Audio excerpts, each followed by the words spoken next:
5 कितने बार है? 2 बार। तो 5 का कितने बार? 5 2, यानी कि अगर हम 5 × 5 करें या फिर 5 का स्क्वायर करें सेम आएगा। तो देखो 5 5 में 25 आएगा, 25 इक्वल है ना? इक्वल है ना भाई? यस। उसका स्क्वायर तुमने देख लिया। अब इस क्वेश्चन में वही करना है। वहां पर p की वैल्यू, भाई अभी जो पूछा p की वैल्यू कितनी है? -2। और पहली बात ये जान लो, जब भी कोई संख्या मल्टीप्लिकेशन की हो और वो एक माइनस में हो और एक प्लस में हो, है ना? अगर हम इनटू करें तो आंसर माइनस में आएगा। अगर या ऊपर वाली माइनस में या नीचे वाली माइनस में हो, कोई एक ही माइनस में हो, और अगर हम उनमें से इनटू करें उन संख्याओं को, तो हमारा जो आंसर आएगा वो हमेशा माइनस में आएगा।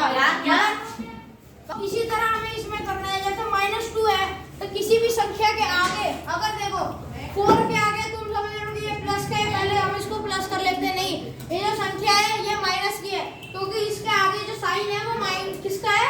माइनस का। ये जो साइन है वो माइनस का है, ठीक है? उसके बाद अगर हम इसे सॉल्व करें तो हमें पहले क्या माइनस प्लस क्या इसमें ख्याल रखना है, क्योंकि माइनस प्लस से ही हमारे ये सारे सवाल जुड़े रहते हैं। जैसे यहाँ 3p है, पहले तुम वैल्यू पुटिंग कर लो। तो 3p का इसके साथ मतलब क्या, मतलब p जो है उसके साथ क्या कर रहा है? गुणा कर रहा है ना, यानी कि मल्टीप्लाई कर। अगर हम यहाँ पे मल्टीप्लाई का साइन लगाया तो गलत है। और सुनो, p की वैल्यू कितनी है? 2। कुछ बच्चे करेंगे ऐसे, नहीं, हमें 2 को माइनस वो हमें ब्रैकेट में करना है, ठीक?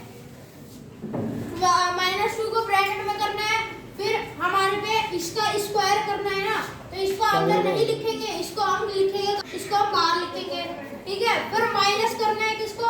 4p को 4 इतना ब्रैकेट में -2। अब अगर हम ब्रैकेट ना लगाए, मान लो मैंने यहाँ ब्रैकेट हटा दिया है ना, सपोज करो कि इधर कर देता हूँ, मैंने ऐसे लिख दिया 4 × -2 + 7 ऐसे लिख दिया। तो हम क्या करेंगे ना, हम इसको सॉल्व कर लेंगे, है ना? हमारे मन में ये ऐसे करेंगे, है ना? और ये सुनो, हमें जब भी कोई संख्या हम वैल्यू पुटिंग की लेते हैं, अगर वो माइनस की है तो हम उसे हमेशा ब्रैकेट फिर ब्रैकेट क्लोज उसमें करते हैं। उसके बाद फिर उसमें क्या आप प्लस कर देंगे। यहाँ स्क्वायर की है, यानी कि यहाँ पे स्क्वायर नहीं है, तो 2 का -2 का स्क्वायर नहीं होगा। तो आज हम इसे फटाफट सॉल्व कर लेते हैं। -3 है इंटू 2 -2 का स्क्वायर, मतलब उसी संख्या को जब हम उसी संख्या में मल्टीप्लाई करते हैं तो जो हमारे पास आता है वो उसका प्रोडक्ट होता है। मीन्स उसी संख्या को उसी संख्या में गुणा करना क्या कहलाता है? स्क्वायर। यानी कि -2 का स्क्वायर कितना होगा? -2 × -2 = 4।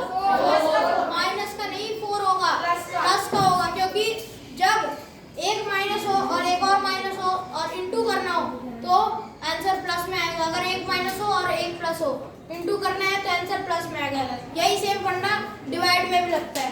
उसके बाद कितना है? इसका प्लस का 4 आ गया, हाँ, फिर हम इसे ब्रैकेट में कर लिया 4, तो फिर 4 × -2 कितना होता है? 12। लेकिन यहाँ पे एक संख्या माइनस की है तो कितना हो गया? 4 × 2 8 होता है, 8 होता है।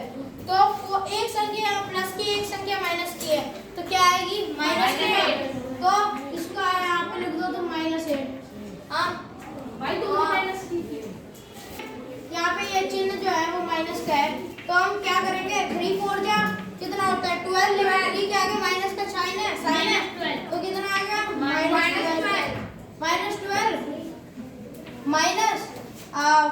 -8 और प्लस माइनस और माइनस क्या बन जाता है? प्लस। तो अगर हम इसे सॉल्व करें -12 + 8 + 7 तो हमारे पे आएगा, पहले हम प्लस कर लेते हैं कितना? 8 और 7 ये दोनों कितने संख्या है? दो पॉजिटिव है ना, कितना आ गया? -12 + 15। तो हमारे पे आंसर कितना आया? 3।